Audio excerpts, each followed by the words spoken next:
Hey everybody, this is a real quick video in case you have a Segway Ninebot ES1, ES2, ES4, E22, E25, or E45 electric scooter, and the battery is not charging on it, or it's not holding a charge, and so you feel like you can't go very far because the battery runs down super fast.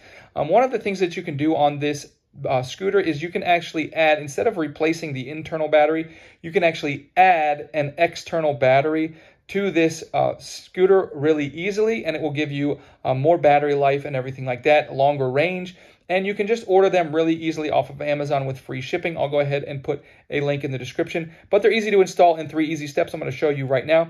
All we need to do is, first things first, we're just going to come and pry off this little cover right here that we see on the stem of our scooter with our fingernails or with a screwdriver or anything like that.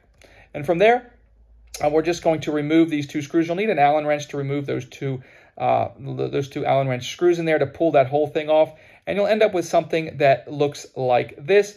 And then we're just going to pull that rubber out until we completely expose where this battery is going to get plugged into. So that's step 1, super easy. The next step is just to install the bracket that comes with the battery. So all we're going to do there is we're just going to remove these 3 screws from the stem of our scooter, and then we are just going to screw that bracket on using those 3 screws and screw holes. And then from there, that's really all there is to it. We go to step 3, which is to just put our battery on. So we're going to look at these prongs at the bottom of the battery that you see there, and we're just going to line them up with that bottom area that we pulled the cover off before, and just kind of push that battery in. And then once we push that battery in, there's just 3 screws to just hold the battery in.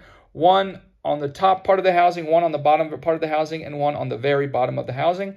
And that's it. That's all there is to it. You've installed your external battery on your Ninebot. Thanks a lot for watching. Have a great day.